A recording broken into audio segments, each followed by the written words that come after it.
Hello everyone! Welcome to our first mini lecture activity. Prior to starting this video, make sure to read Chapter 2 of the textbook in Greg Smith's article, It's Just a Movie. Though I am covering bits and pieces of these readings, this mini lecture in no way replaces the information provided in your text. So let's get started. In this mini lecture, I'm going to talk about why we study movies generally and why we study film as art.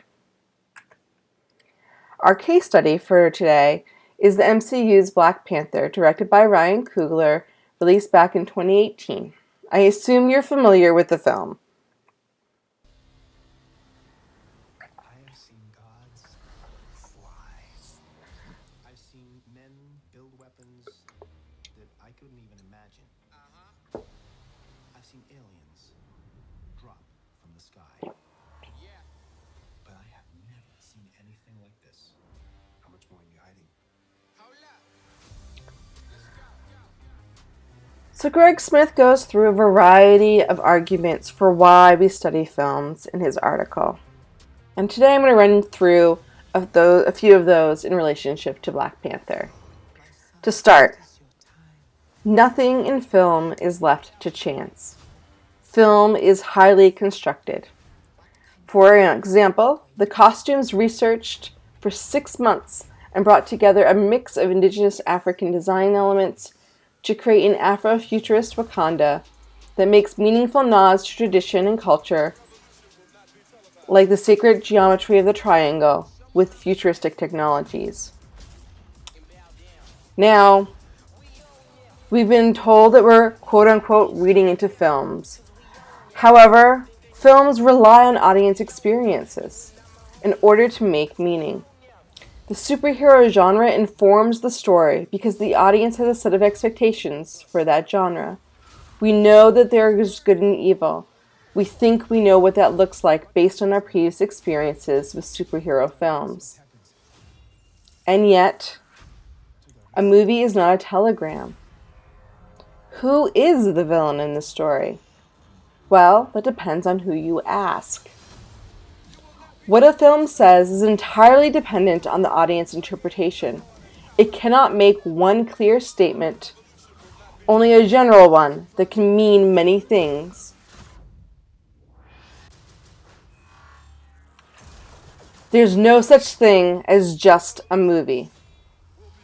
Movies have cultural impact. No one would ever call superhero movie as a genre art. Historically, there are fun movies made for children and teens and not to be taken seriously. However, no one can look at Black Panther and not see an important film for our culture.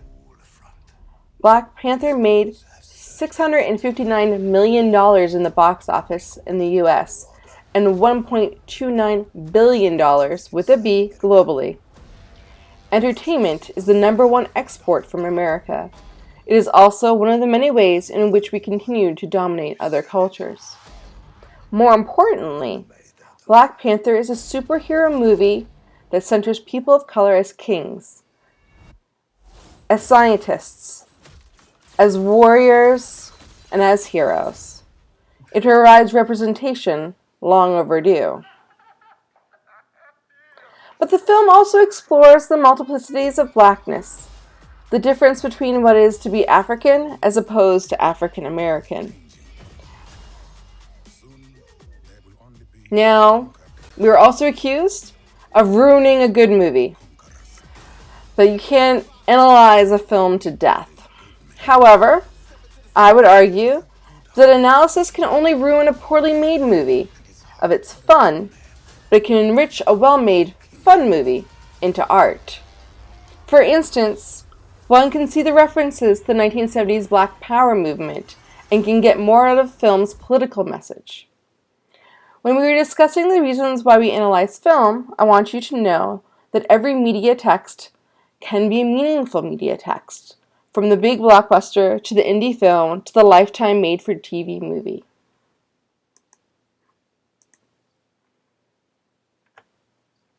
Moving on from why we study film generally to why we study film as art. Form can be content. How we tell a story informs the content of the story. Like the Mobius strip on this slide, we can't separate content from form, story from medium. There are affordances inherent to the medium of film that shape the message film is best able to send. Film is audio and visual. It is limited in duration. It's immersive regardless of the screen size, and is not limited to reality, but limited by technology.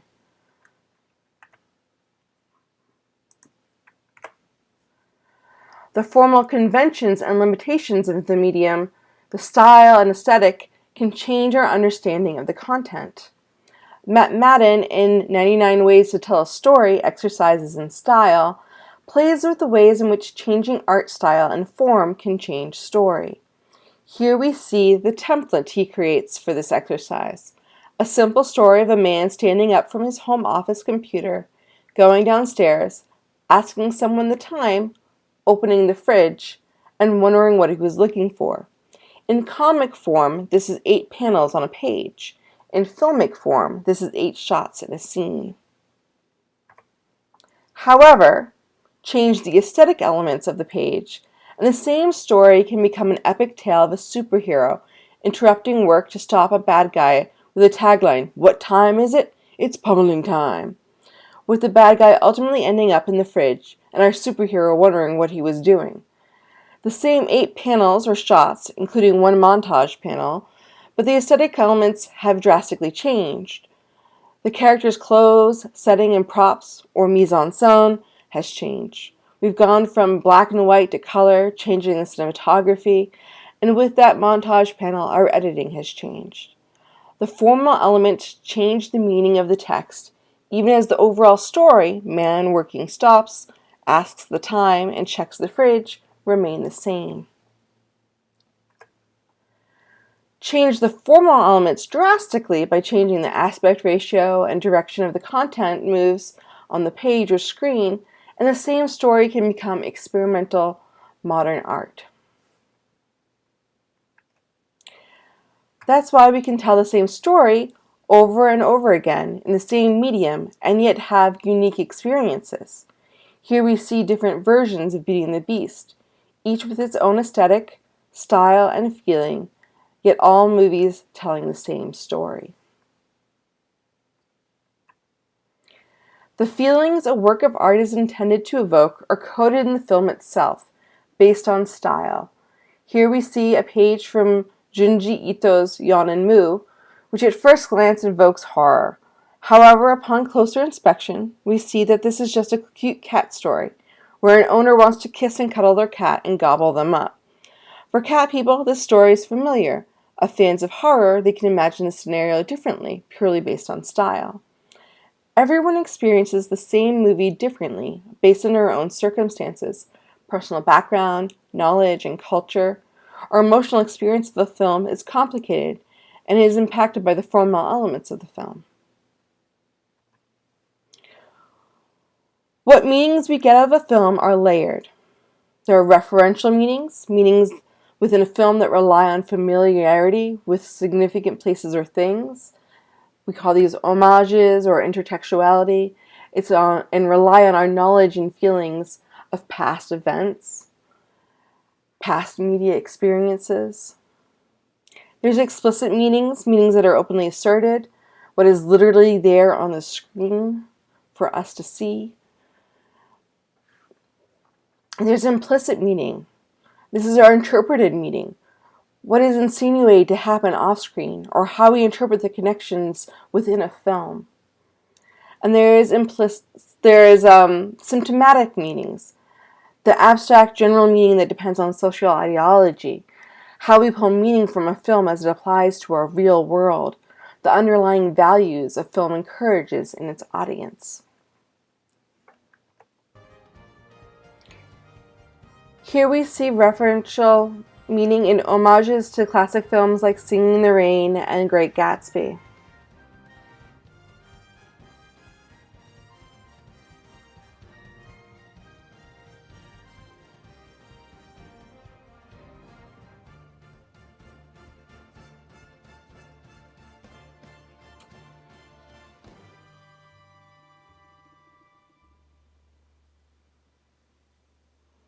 Then we switch gears as the lighting drastically changes to let us know through implication that we are having an interior moment. We are looking into the mind of the character.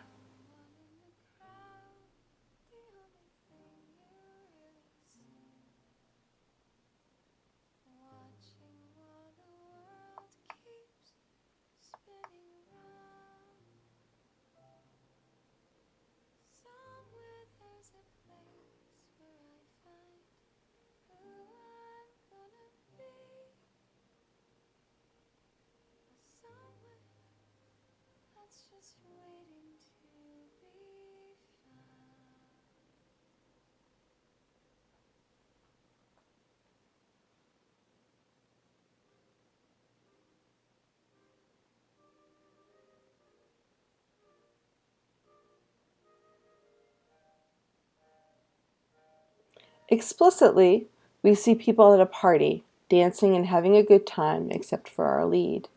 The slow motion and muted sound indicate our heroine is in a mental bubble still, despite leaving the red lighting behind.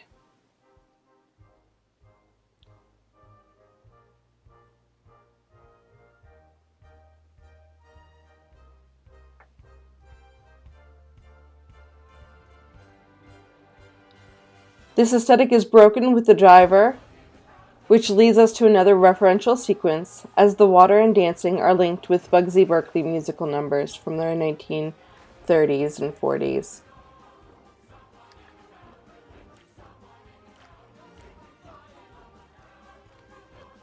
Finally, when we look at the entire number as a whole, we can get a variety of messages, including longing for identity, criticism of Hollywood excess, and ladder climbing.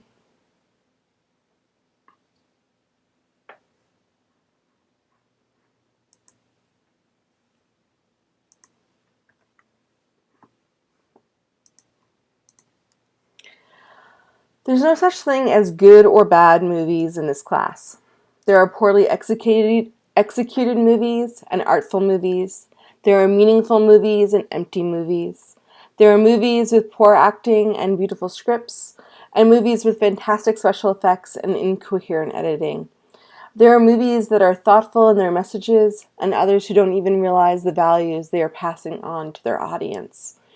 Your personal taste is only as useful as your ability to qualify it with meaningful criticism based on the formal elements of the film.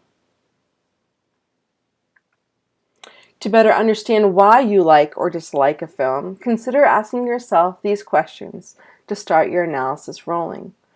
For any element in the film, lighting, editing, costumes, what have you, what are its functions in the overall form? How is it motivated? Are elements or patterns repeated throughout the film? If so, how and at what points? Are motifs and parallelisms asking us to compare elements? How are elements contrasted and differentiated from one another? How are different elements opposed to one another? What principles of a progression or development are at work through the form of film?